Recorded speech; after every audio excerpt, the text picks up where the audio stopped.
Meu nome é Helena Santos e esta é uma história que carrego no peito há 5 anos.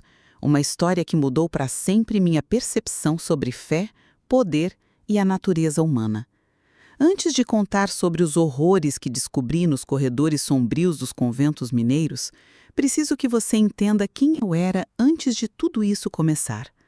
Nasci em Diamantina, cidade histórica encravada nas montanhas de Minas Gerais, onde o eco dos sinos das igrejas barrocas marca o ritmo da vida desde o século XVIII. Minha família era profundamente católica, não apenas frequentadora da missa dominical, mas verdadeiramente devota. Meu pai, José Santos, trabalhava como contador na diocese local, e minha mãe, Maria Aparecida, dedicava suas manhãs ao trabalho voluntário na paróquia e suas tardes às orações do rosário. Cresci ouvindo histórias de santos e mártires, acreditando que o sofrimento era uma forma de purificação da alma. Minha avó materna, Dona Antônia, uma mulher de olhos azuis desbotados pelo tempo e mãos calejadas pela vida rural, costumava me contar que eu tinha o dom da fé. Segundo ela, eu seria escolhida para algo especial na obra de Deus. Aos 15 anos, durante um retiro espiritual na Serra do Espinhaço, senti o que interpretei como um chamado divino. Era uma manhã fria de julho e, enquanto caminhava sozinha pela trilha que levava a uma pequena gruta onde os fiéis costumavam fazer suas orações, senti uma paz inexplicável tomando conta de mim. Naquele momento, tive a certeza absoluta de que minha vida deveria ser dedicada inteiramente a Deus. Meus pais receberam a notícia de minha vocação religiosa com uma mistura de orgulho e preocupação. Orgulho por terem uma filha escolhida por Deus. Preocupação pela dureza da vida religiosa. Mas respeitaram minha decisão e me apoiaram durante os 3 anos de preparação que se seguiram. Durante esse período, frequentei grupos de jovens da paróquia, participei de missões evangelizadoras nas comunidades rurais da região e me dediquei intensamente aos estudos teológicos. Padre Anselmo, o pároco local, tornou-se meu diretor espiritual, e foi ele quem sugeriu o convento Sagrado Coração de Maria como o local ideal para minha formação religiosa. É um convento tradicional, com uma formação sólida, disse ele, seus olhos bondosos brilhando atrás dos óculos de armação dourada. As irmãs do Sagrado Coração têm uma reputação exemplar em toda Minas Gerais. Lá você encontrará a orientação que precisa para florescer em sua vocação. Se eu soubesse então o que sei hoje, teria corrido na direção oposta.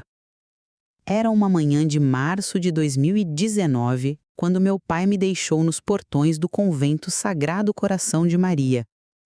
O edifício era imponente, paredes de pedra que pareciam ter sido esculpidas pelos próprios anjos, jardins impecavelmente cuidados onde rosas brancas e vermelhas desabrochavam em perfeita simetria, e uma capela cuja torre se erguia majestosamente contra o céu azul das montanhas mineiras. A Madre Superiora, Irmã Esperança, veio me receber pessoalmente. Era uma mulher de aproximadamente 50 anos, de estatura média, com um rosto que poderia ter sido bonito não fossem os olhos frios como gelo de inverno. Usava o hábito tradicional das Irmãs do Sagrado Coração, negro com detalhes em branco, e caminhava com uma dignidade que beirava a arrogância. "Bem-vinda ao nosso convento, minha filha", disse ela, sua voz suave contrastando com o olhar penetrante. "Aqui você encontrará a paz que procura e aprenderá o verdadeiro significado da obediência cristã." Aquela palavra, obediência, seria repetida inúmeras vezes nos meses que se seguiram, sempre pronunciada com uma ênfase que me deixava desconfortável. Fui conduzida ao dormitório das noviças, um corredor longo com 8 celas pequenas e espartanas. Cada cela continha apenas o essencial: uma cama de solteiro com um colchão duro, um pequeno crucifixo na parede, uma mesa simples de madeira e um armário estreito. As janelas eram pequenas e protegidas por grades decorativas que, segundo a Madre Esperança, serviam para proteger nossa clausura do mundo exterior.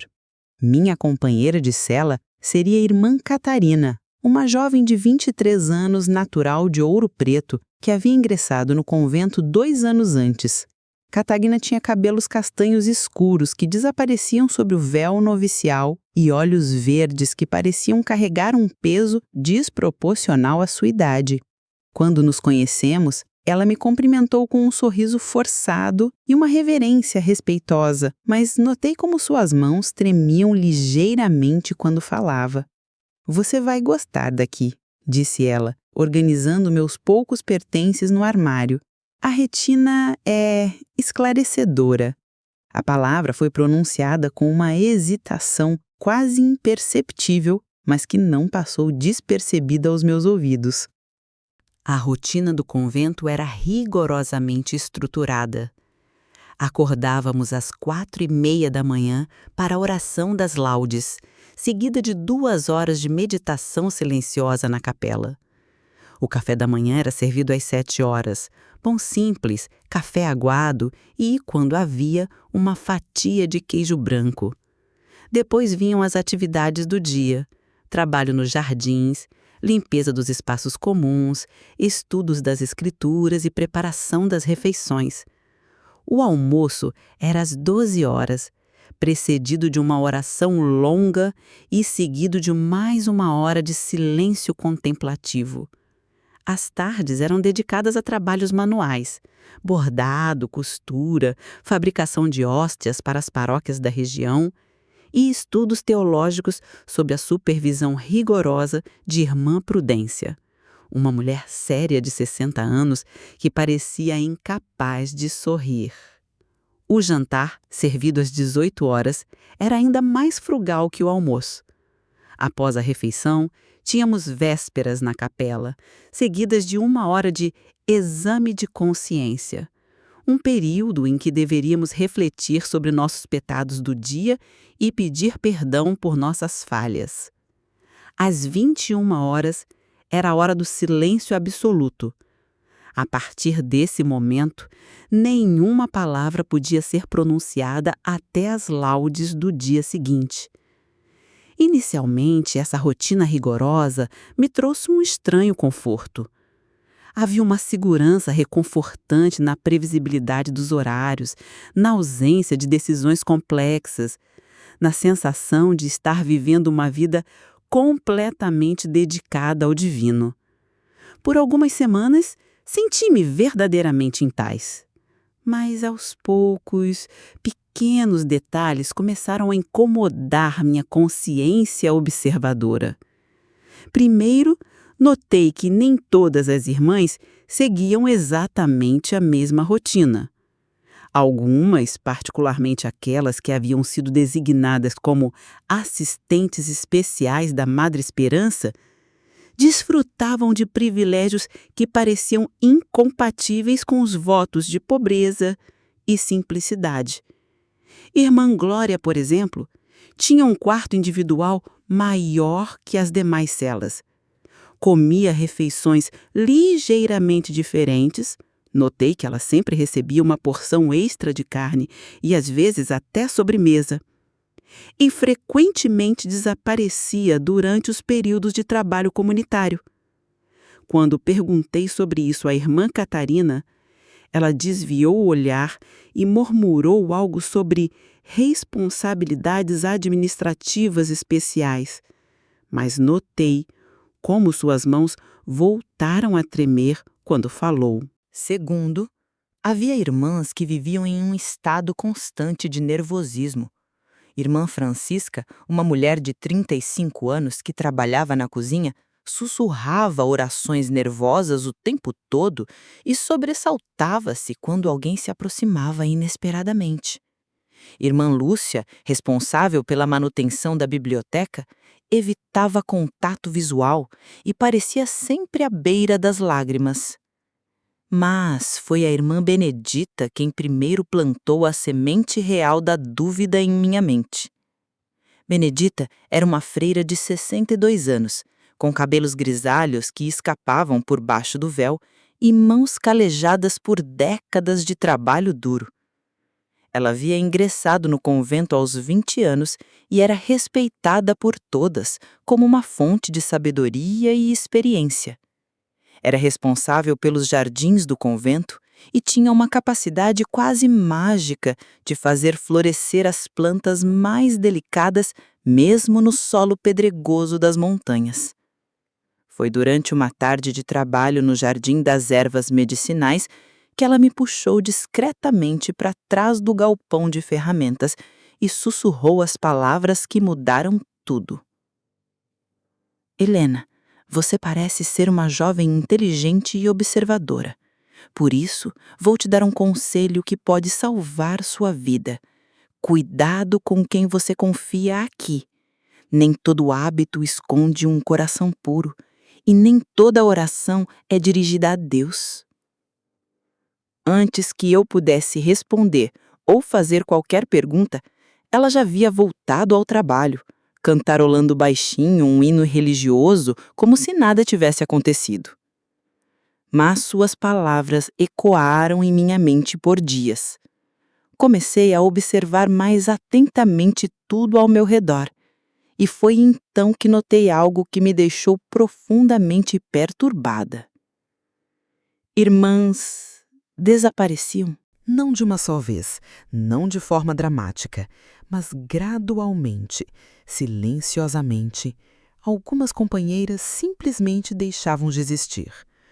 Um dia estavam conosco nas orações, no dia seguinte sua cela estava vazia e ninguém mencionava seu nome. Quando perguntei à irmã Prudência sobre o paradeiro de irmã Teresa, uma jovem noviça que havia conhecido nas primeiras semanas, recebi uma resposta vaga e perturbadora. Irmã Teresa foi transferida para um convento de clausura mais rigorosa, onde poderá aprofundar sua vida contemplativa. Devemos orar por ela e respeitar sua escolha de silêncio total. Mas eu lembrava dos últimos dias de Irmã Teresa no convento. Ela não parecia alguém em busca de uma clausura mais rigorosa. Pelo contrário, havia notado que ela fazia muitas perguntas durante as aulas de teologia e uma vez a vi conversando intensamente com Irmã Benedita, próximo ao portão principal. Tudo mudou na noite de 15 de junho, data que ficou gravada em minha memória como um divisor de águas.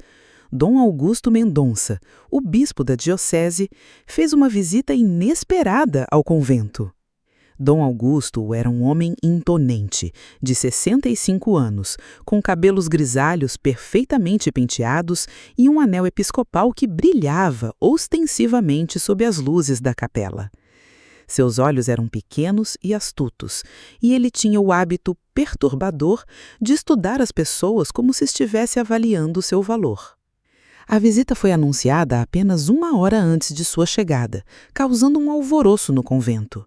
Irmãs corriam de um lado para outro, limpando espaços que já estavam impecavelmente limpos, reorganizando flores que já estavam perfeitamente arranjadas, ensaiando cânticos que já conheciam de memória. Durante o jantar, Dom Augusto presidiu a mesa principal junto com a Madre Esperança.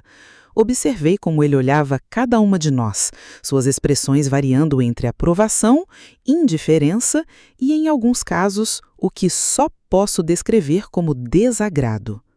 Após o jantar, ele conduziu uma bênção especial na capela, durante a qual proferiu um sermão sobre a importância da obediência absoluta aos superiores eclesiásticos e os perigos da curiosidade excessiva em assuntos que não concernem as almas simples.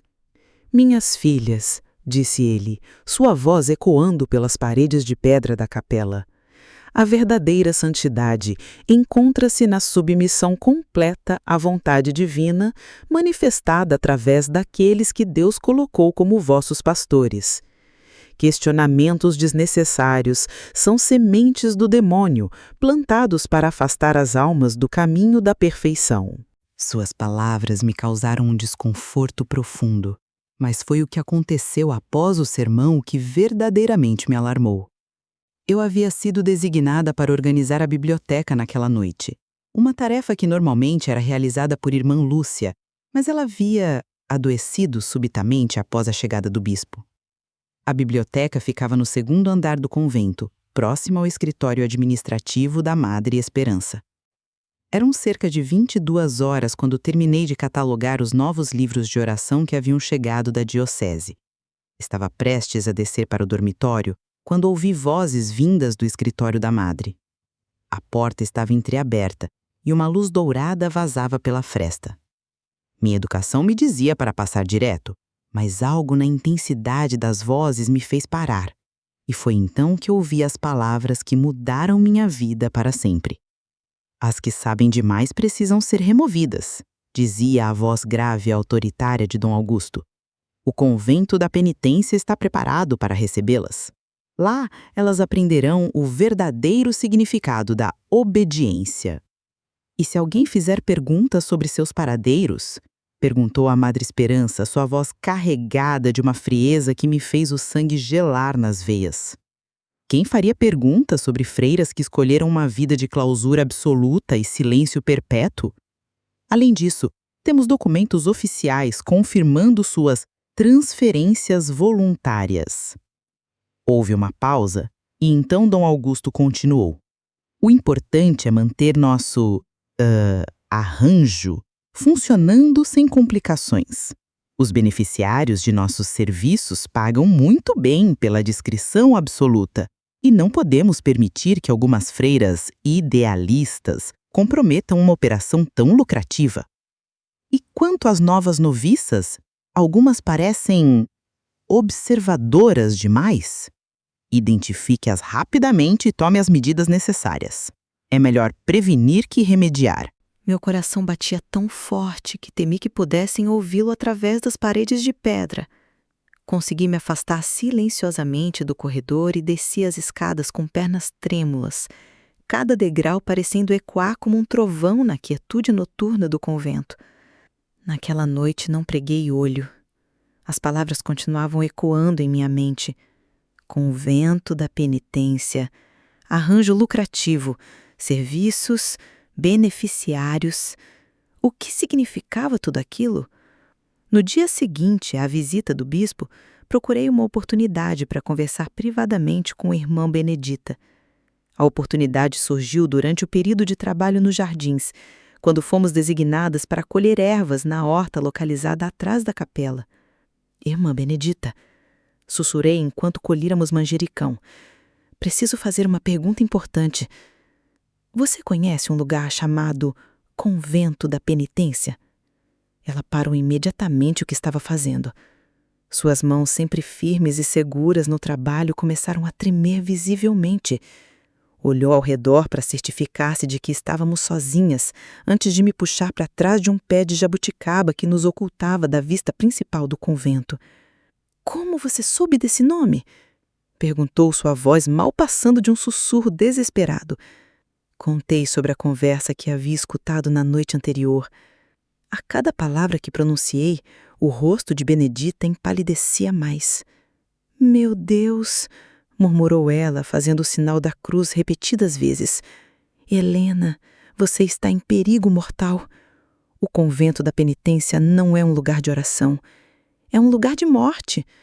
Com lágrimas nos olhos, ela me contou a verdade terrível que havia guardado em segredo por anos. Há 3 anos, minha irmã Mercedes ingressou neste convento. Ela era como você, inteligente, questionadora, observadora. Começou a notar as mesmas coisas que você está notando. Os privilégios de algumas irmãs, o medo constante de outras, os desaparecimentos inexplicados. Benedita fez uma pausa, enxugando os olhos com a manga do hábito. Mercedes descobriu que a Madre Esperança estava desviando dinheiro das doações destinadas ao orfanato que administramos na cidade. Não apenas isso, ela descobriu que crianças do orfanato estavam sendo usadas por homens ricos que faziam doações generosas ao convento. Meu estômago se revirou. O que aconteceu com ela?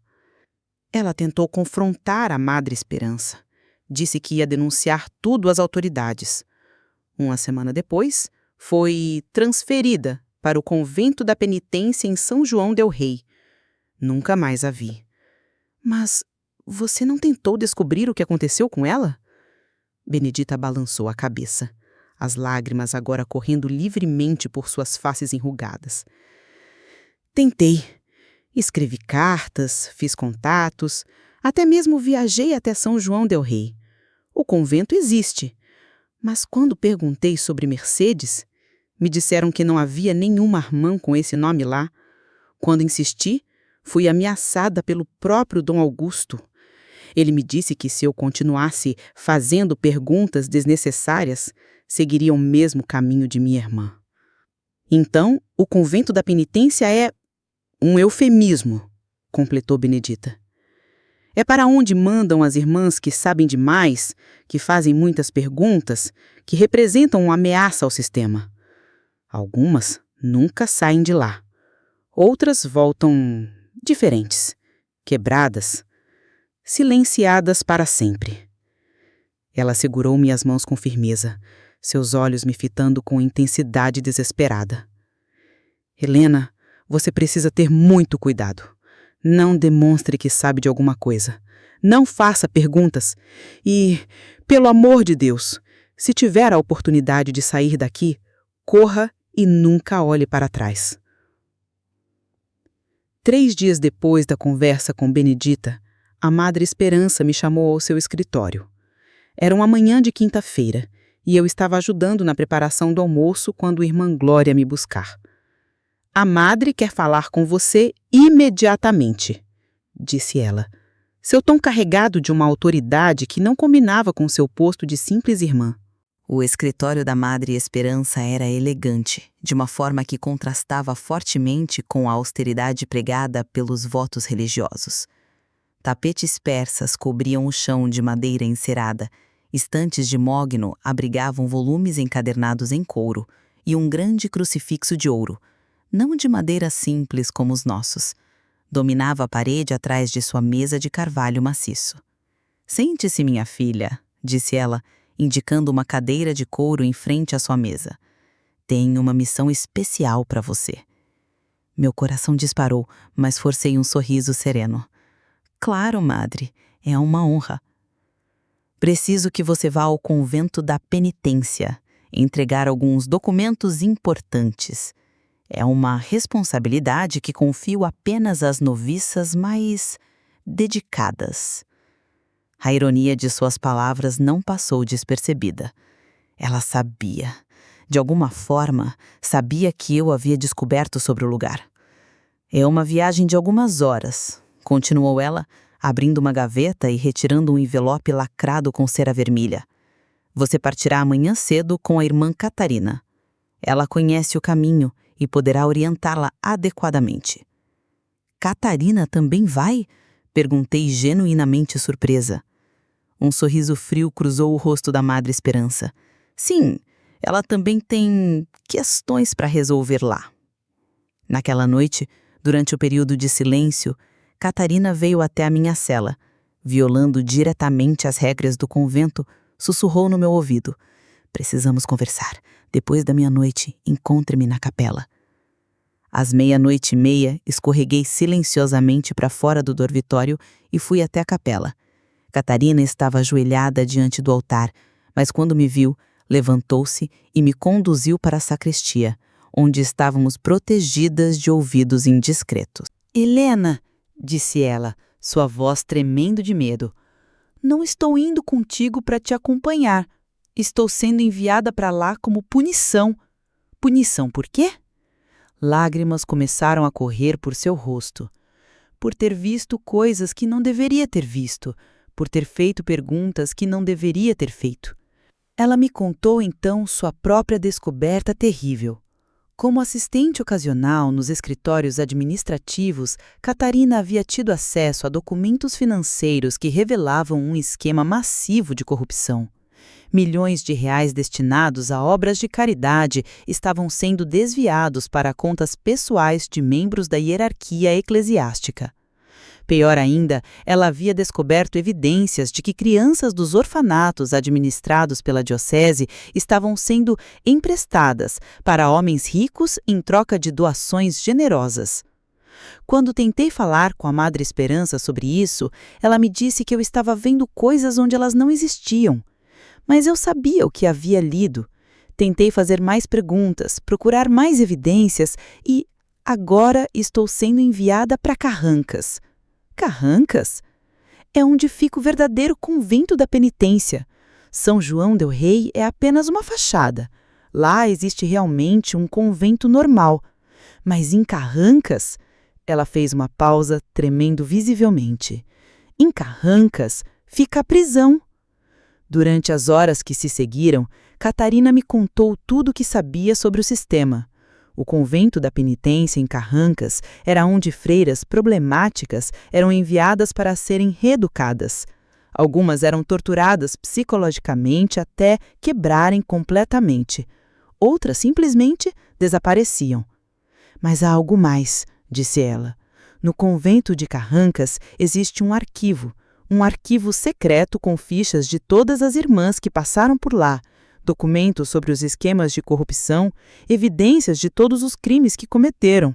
Se conseguíssemos colocar as mãos nesse arquivo, poderíamos expor tudo, completei. Ela assentiu. Mas é extremamente perigoso. Se formos pegas, vamos morrer de qualquer jeito, disse eu. Pelo menos assim nossa morte teria um propósito. Na manhã seguinte, uma van velha e enferrujada nos aguardava no portão do convento. O motorista era um homem de meia idade, calado e sombrio, que não nos dirigiu a palavra durante toda a viagem. Durante as 3 horas de estrada serpenteante pelas montanhas mineiras, Catarina e eu conversamos em sussurros sobre nosso plano. Era arriscado e improvisado, mas era a nossa única chance. O convento da penitência, em Carrancas, era uma construção que parecia ter saído de um pesadelo gótico. Erguia-se isolado, numa colina árida, suas paredes de pedra escura contrastando drasticamente com o céu azul da tarde. Muros altos coroados com arame farpado cercavam o complexo, e torres de vigilância se erguiam nos cantos da propriedade. A Madre Clara, superiora do convento, nos recebeu no portão principal.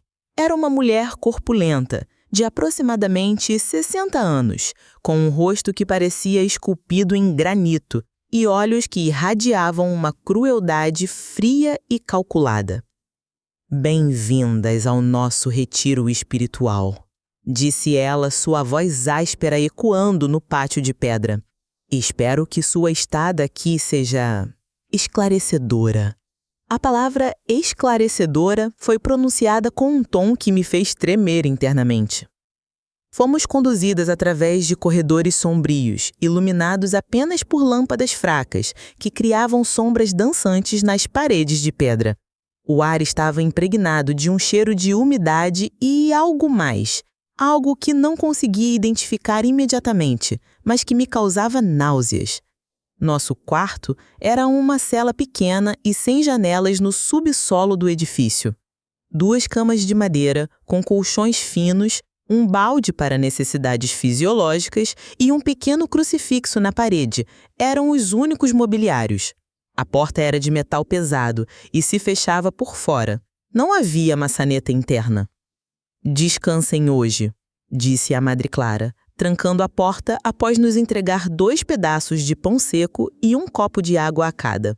Amanhã começarão seus exercícios espirituais de purificação. No escuro absoluto da cela, Catarina finalmente pôde me contar toda a verdade sobre o que a havia levado ali. Helena, eu não apenas vi os documentos financeiros, eu os fotografei. Mesmo no escuro, pude sentir sua atenção. Tenho fotos de contratos, recibos de pagamento, correspondências entre Dom Augusto e empresários locais. Tem evidências de que crianças foram emprestadas para festas privadas em troca de doações milionárias. Onde estão essas fotos? Escondidas no convento, numa cavidade atrás do altar da capela pequena. Mas isso não importa agora. O que importa é o arquivo que fica aqui. Se conseguirmos acesso a ele, teremos evidências suficientes para destruir toda a rede. Durante as horas seguintes, ela me descreveu a localização do arquivo baseado em informações que havia conseguido de uma irmã que havia retornado brevemente de Carrancas, antes de desaparecer definitivamente. Ficava no subsolo, numa sala protegida, mas Catarina tinha uma ideia de como poderíamos chegar lá. Os 3 dias que se seguiram foram os mais longos e aterrorizantes de minha vida. O regime de purificação começava às 4 horas da manhã com orações forçadas ajoelhadas no chão frio, de pedra, por 2 horas ininterruptas. Qualquer movimento, qualquer sinal de cansaço era punido com extensão do período de oração. O café da manhã consistia em água e um pequeno pedaço de pão duro. O almoço era uma sopa rala com alguns pedaços de batata. O jantar era mais água e pão. Durante o dia, éramos submetidas a exercícios de obediência, tarefas degradantes e sem sentido projetadas para quebrar nossa resistência psicológica.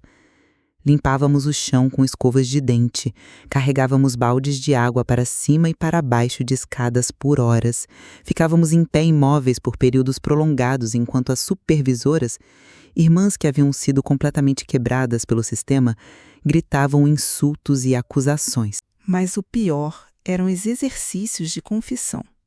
3 vezes por dia, éramos levadas a uma sala escura, onde a Madre Clara e outras 2 irmãs nos submetiam a interrogatórios psicológicos brutais. Queriam que confessássemos nossos pecados de curiosidade, que admitíssemos nossa arrogância em questionar a autoridade divina, que pedíssemos perdão por nossa desobediência. Catarina resistiu bravamente nos primeiros dias, mas pude ver como cada sessão a quebrava um pouco mais. Eu mesma senti minha resistência mental sendo sistematicamente demolida. Foi no 3º dia que conseguimos nossa oportunidade. Durante um dos exercícios de obediência, fomos enviadas para limpar o refeitório no subsolo. Era tarde da noite e apenas uma irmã supervisora nos vigiava. Catarina fingiu um desmaio súbito, uma atuação convincente facilitada por nossa exaustão real. Enquanto a supervisora corria para buscar ajuda, tivemos exatos 15 minutos para encontrar o arquivo secreto. Catarina me guiou através de corredores escuros que pareciam se estender infinitamente sob o convento. Encontramos a sala que procurávamos atrás de uma porta de metal pesado que estava miraculosamente destrancada. O arquivo era aterrorizante em sua organização meticulosa. Centenas de pastas, cada uma contendo a ficha completa de uma irmã que havia passado pelo sistema de purificação. As fichas eram marcadas com códigos que Catarina me explicou rapidamente. P significava punição em andamento. R significava reeducação bem-sucedida. S significava silêncio permanente. E significava eliminação autorizada. Com as mãos tremendo, procurei pela ficha de Mercedes, a irmã de Benedita. Encontrei-a numa pasta marcada com uma grande letra E. Irmã Mercedes Santos, ameaça à segurança operacional, transferida em caráter definitivo. Status, eliminação autorizada em 15 de agosto de 2018, executado conforme protocolo. Meu sangue gelou. Mercedes estava morta há mais de 1 ano. Continuei procurando e encontrei minha própria ficha, já preparada. Irmã Helena Santos, interceptou conversação confidencial. Alto risco de exposição. Recomenda-se período intensivo de reeducação. Status P. Evolução para S ou E conforme necessário. Catarina também encontrou sua ficha.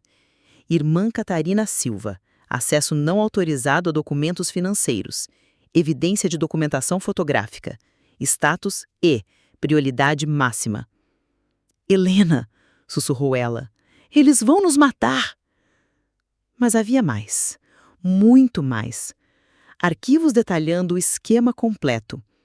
Listas de beneficiários que pagavam por serviços envolvendo crianças dos orfanatos, registros financeiros de milhões de reais desviados, correspondências entre Dom Augusto e políticos locais, e o mais chocante de todos, contratos com uma funerária local para descartes discretos de irmãs que recebiam status E. Pegamos tudo que conseguimos carregar, enchendo uma mochila velha que encontramos na sala com dezenas de fichas e documentos incriminadores. Sabíamos que era a nossa única chance. A fuga do convento da penitência foi a experiência mais aterrorizante de minha vida. Quando a supervisora retornou com ajuda e descobriu que não estávamos mais no refeitório, o alarme soou por todo o complexo. Sirenes ecoavam pelos corredores de pedra enquanto corremos desesperadamente em busca de uma saída. Catarina conhecia uma janela, no segundo andar, que dava para o telhado dos fundos do convento. Chegamos lá ofegantes, com o som de passos pesados e vozes gritando se aproximando pelos corredores. A janela estava a 4 metros de altura do telhado dos fundos. Amarramos lençóis que Catarina havia roubado de uma lavanderia e descemos em desespero total. Eu escorreguei nos últimos metros e caí pesadamente sobre as telhas, machucando gravemente o joelho esquerdo. Do telhado, precisávamos alcançar o muro externo que cercava o convento. Era uma distância de cerca de 50 metros, através de um pátio aberto, onde seríamos facilmente vistos pelos guardas. Nossa única vantagem era a escuridão da madrugada. Corremos agachadas, usando sombras de árvores e construções menores para nos esconder. Quando chegamos a um muro, descobrimos que ele tinha quase 4 metros de altura, coroado com arame farpado. Parecia impossível de escalar. Foi então que ouvimos uma voz sussurrando do outro lado do muro. "Por aqui, rápido!" Era irmã Amélia, uma freira de 45 anos que havia trabalhado brevemente no Convento Sagrado Coração antes de ser transferida para Carranca 6 meses antes. Ela havia conseguido escapar 2 semanas atrás e estava escondida nas montanhas, sobrevivendo de frutas silvestres e água de riachos. Com a ajuda de Amélia, conseguimos escalar o muro usando uma corda improvisada feita de galhos e vinhas. O arame farpado rasgou nossas roupas e nossa pele, deixando cicatrizes que carrego até hoje, mas conseguimos chegar do outro lado. Corremos mata adentro por horas, guiadas apenas pela luz fraca da lua e pelo instinto de sobrevivência. Meu joelho machucado pulsava de dor a cada passo, mas o medo me mantinha em movimento. Quando o sol nasceu, estávamos exaustas, feridas e completamente perdidas numa floresta densa das montanhas mineiras. Mas estávamos vivas e carregávamos conosco as evidências que poderiam expor toda a rede de corrupção e assassinatos. Após caminharmos por mais 3 horas através da mata, finalmente chegamos a uma pequena cidade chamada Tiradentes. Éramos um espetáculo lamentável. 3 mulheres em hábitos rasgados e sujos, feridas e claramente em fuga. Foi Dona Rosa Oliveira, proprietária da pensão do Vale, quem nos salvou. Era uma senhora de 68 anos, com cabelos brancos sempre presos num coque simples e olhos bondosos que pareciam capazes de ver através das aparências superficiais, direto ao coração das pessoas. Quando nos viu na porta de sua pensão, não fez perguntas. Simplesmente disse: "Eu vejo que vocês estão fugindo de alguma coisa. Não precisa me contar o quê. Já fiz muita coisa na vida para reconhecer quando alguém precisa de ajuda." Nos deu quartos, comida quente, roupas limpas e, mais importante, um lugar seguro para processar tudo o que havia acontecido. Durante os 3 dias seguintes, permanecemos na pensão, cuidando dos nossos ferimentos físicos e emocionais, enquanto planejávamos nossos próximos passos. Foi no 3º dia que conhecemos Marcelo Ferreira, um homem de 37 anos que trabalhava como mecânico na cidade. Ele havia parado na pensão para tomar um café, quando nos viu no pequeno jardim onde Dona Rosa cultivava suas flores. Algo em nossa aparência deve ter despertado sua atenção, porque ele se aproximou hesitantemente e perguntou: Vocês vêm de algum convento?" Quando confirmamos, seus olhos se encheram de uma dor profunda que reconheci imediatamente. Era a mesma dor que eu via nos olhos de Benedita quando falava de sua irmã Mercedes. "Minha irmã, Ana Cristina", disse ele, a voz quebrando. Ela entrou para o Convento Sagrado Coração há 5 anos. Depois de 2 anos, me disseram que ela havia sido transferida para um lugar de clausura total onde não poderia mais manter contato com a família. Era uma mentira, não era? Com lágrimas nos olhos, confirmei que era. Quando mostramos as fichas que havíamos roubado do arquivo secreto, Marcelo encontrou o nome de sua irmã. Irmã Ana Cristina Ferreira. Demonstrou resistência aos métodos educacionais. Questionou atividades envolvendo menores. Status EE. Executado em 12/3/2019. Ana Cristina havia sido assassinada apenas 4 meses antes. Marcelo chorou como eu nunca vi um homem adulto chorar. Mas depois das lágrimas veio algo mais perigoso. A determinação fria e calculada de um homem que havia perdido tudo e não tinha mais nada a perder. Vamos expor esses monstros, disse ele, enxugando os olhos. Vamos fazer com que o mundo inteiro saiba o que eles fizeram. Marcelo tinha contatos na imprensa de Belo Horizonte através de seu trabalho sindical anterior. Mais especificamente, conhecia Roberto Silva, um jornalista investigativo do jornal Estado de Minas, que havia se especializado em expor casos de abuso religioso. Havia sido seminarista na juventude e deixado a formação sacerdotal após presenciar casos de corrupção e abuso que seus superiores se recusavam a investigar. Quando Marcela o contatou e mencionou que tinha evidências de crimes graves envolvendo conventos católicos, Roberto veio até Tiradentes no mesmo dia. Sua reação aos documentos que tínhamos foi de choque total, seguido por uma determinação profissional que me impressionou. Isso é maior do que eu imaginei, disse ele, folheando metodicamente as fichas e documentos financeiros. Não é apenas o seu convento. É uma rede inteira, envolvendo múltiplas dioceses, dezenas de instituições e centenas de vítimas. Ele nos explicou que uma história dessa magnitude exigiria meses de investigação adicional, verificação de fontes, contato com autoridades e preparação legal para enfrentar a inevitável reação da Igreja.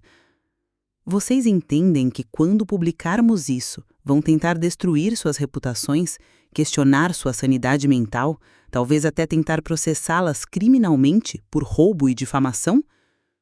Nós entendíamos, mas também entendíamos que ficar em silêncio seria cumplicidade com os assassinatos de Mercedes, Ana Cristina e dezenas de outras irmãs inocentes. Durante as semanas seguintes, Roberto trabalhou incansavelmente na investigação. Contatou ex-funcionários dos conventos, investigou registros públicos de transferências financeiras, rastreou conexões entre as instituições envolvidas e até mesmo conseguiu acesso a registros de uma funerária em Carrancas que confirmaram o recebimento de múltiplos corpos não identificados provenientes do convento da penitência. Enquanto isso, permanecemos escondidas na pensão de Dona Rosa, que se tornou não apenas nossa protetora, mas nossa confidente e conselheira. Ela havia perdido uma filha para o câncer anos antes e nos tratava com um carinho maternal que tanto precisávamos naquele momento de trauma.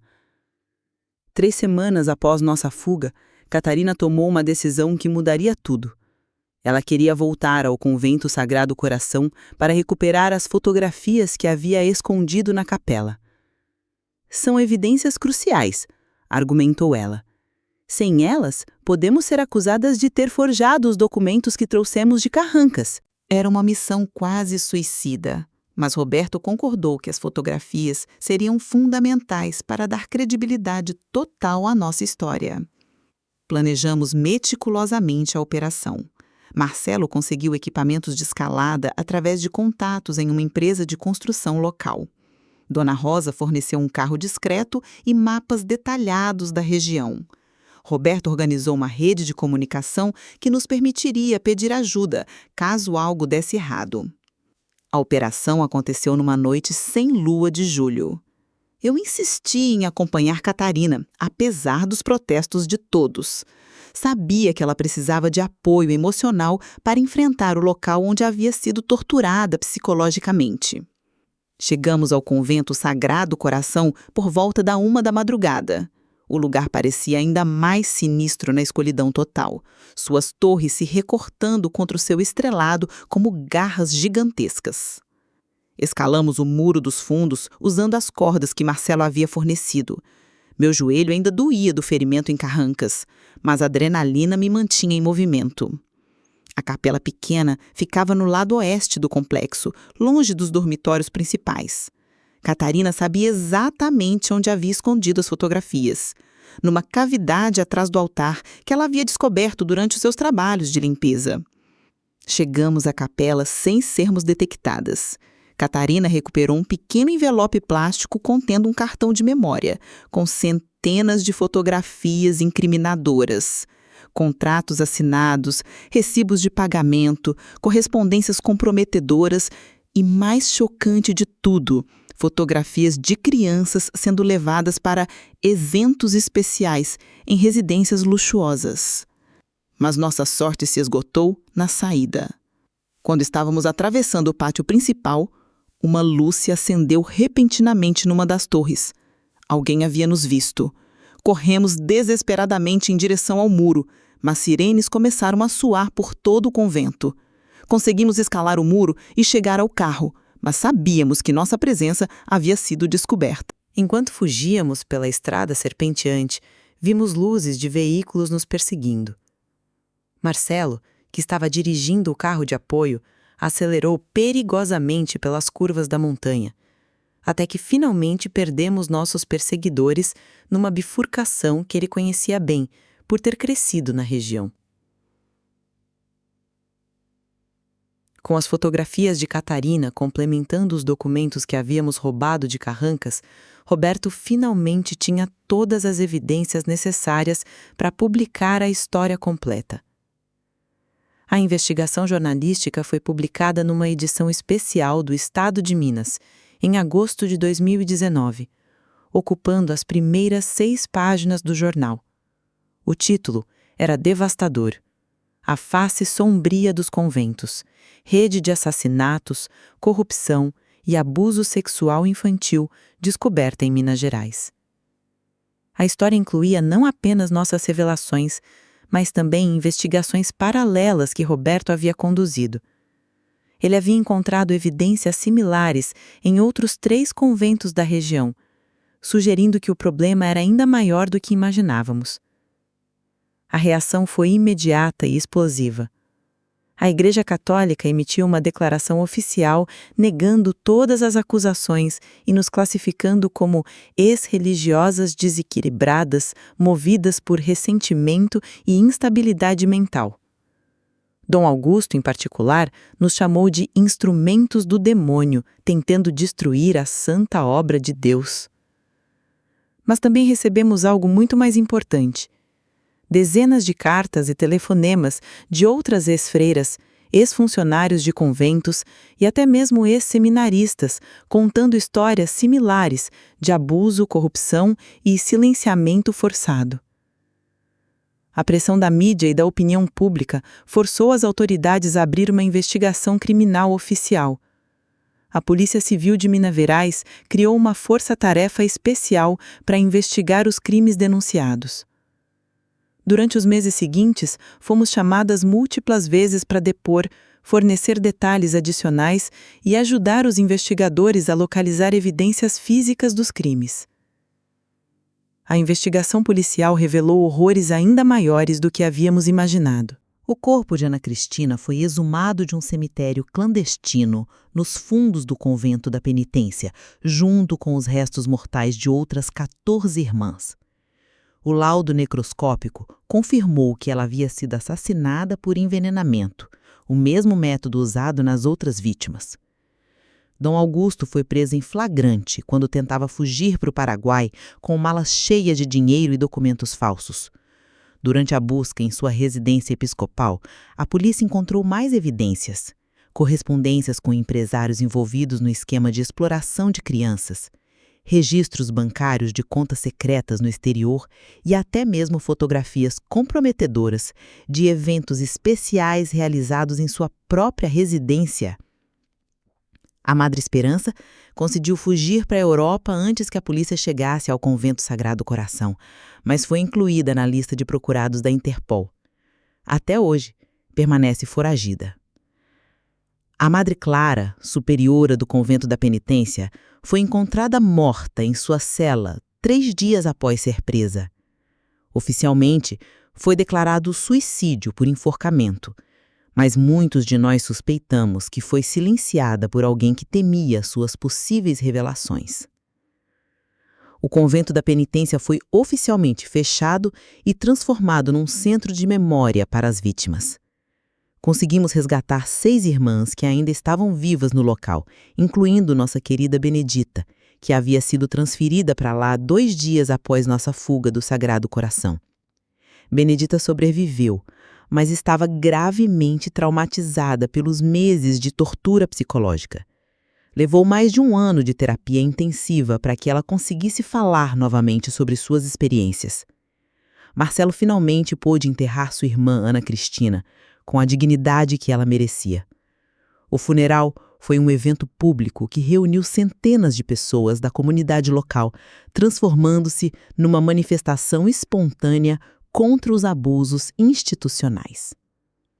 Catarina tomou a decisão de deixar definitivamente a vida religiosa.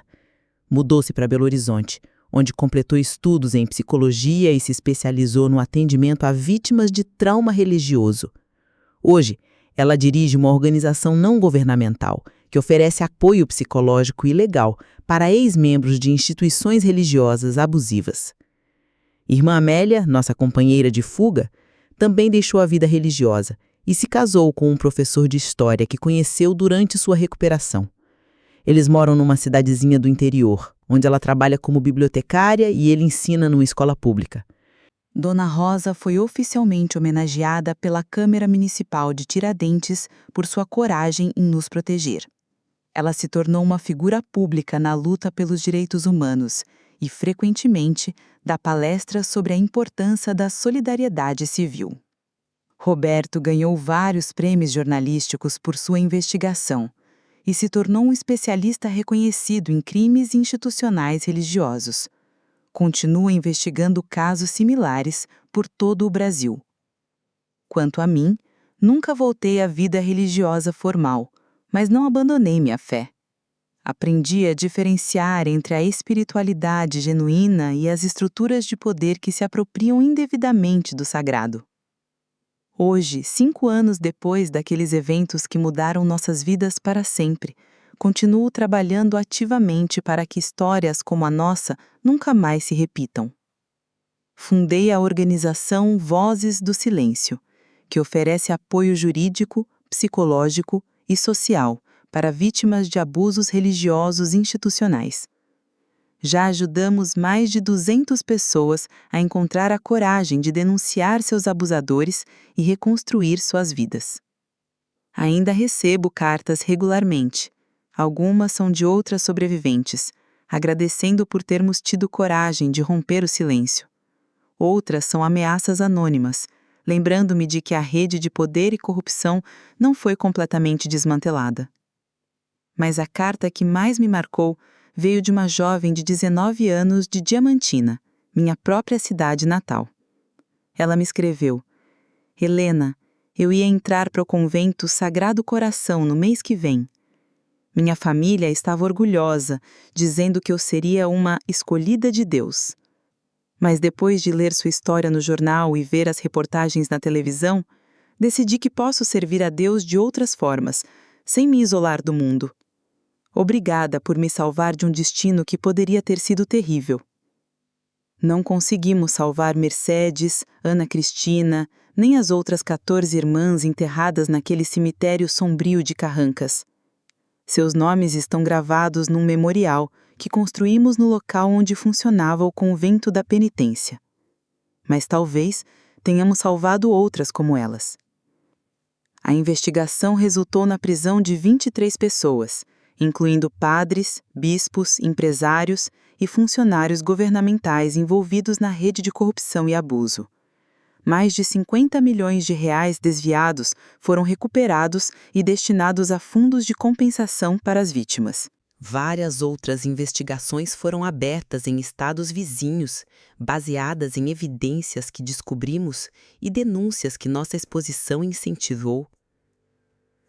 A Igreja Católica no Brasil foi forçada a implementar novos protocolos de transparência e prestação de contas, embora muitos de nós acreditemos que ainda há muito trabalho a ser feito. Enquanto escrevo estas últimas linhas, olho pela janela do meu pequeno apartamento em Belo Horizonte e vejo crianças brincando no parque próximo. São livres, protegidas por leis que foram fortalecidas como resultado direto de nossa luta. Suas risadas ecoam no ar da tarde, lembrando-me de que o mundo pode ser um lugar melhor quando pessoas corajosas se recusam a aceitar a injustiça. A verdade tem um eco poderoso. Esse eco ainda ressoa por todo o país, alertando outras jovens sobre os perigos que podem se esconder atrás das fachadas mais santas, inspirando outras vítimas a encontrar sua voz, encorajando investigadores a continuar procurando a verdade onde quer que ela esteja escondida. Aprendi que o maior pecado não é questionar a autoridade religiosa ou buscar a verdade em lugares desconfortáveis. O maior pecado é o silêncio diante da injustiça, a cumplicidade passiva com o sofrimento de inocentes, a recusa de agir quando temos o poder de fazer a diferença. A cada dia que passa, recebo mensagens de pessoas que encontraram coragem para denunciar abusos, deixar situações opressivas ou simplesmente questionar autoridades que exigiam obediência cega. Cada uma dessas mensagens confirma que nossa luta valeu a pena. Não posso trazer de volta as irmãs que perdemos, não posso apagar o trauma que todas nós carregamos, não posso desfazer anos de sofrimento para centenas de vítimas, mas posso me recusar a ficar em silêncio. Posso continuar contando nossa história, honrando a memória das que morreram e protegendo as que ainda estão vivas. Se esta história chegou até você, se tocou seu coração ou despertou sua consciência, peço que a compartilhe. O silêncio é o melhor aliado da injustiça. E se você ou alguém que conhece está passando por situação similar, seja em instituições religiosas, educacionais ou qualquer outra organização que abuse de seu poder, saiba que há sempre uma forma de sair, sempre alguém disposto a ajudar. A coragem de uma pessoa pode salvar muitas outras, e às vezes é tudo o que precisamos para mudar o mundo. Uma pessoa disposta a dizer não ao silêncio, não à cumplicidade, não à aceitação passiva do inaceitável.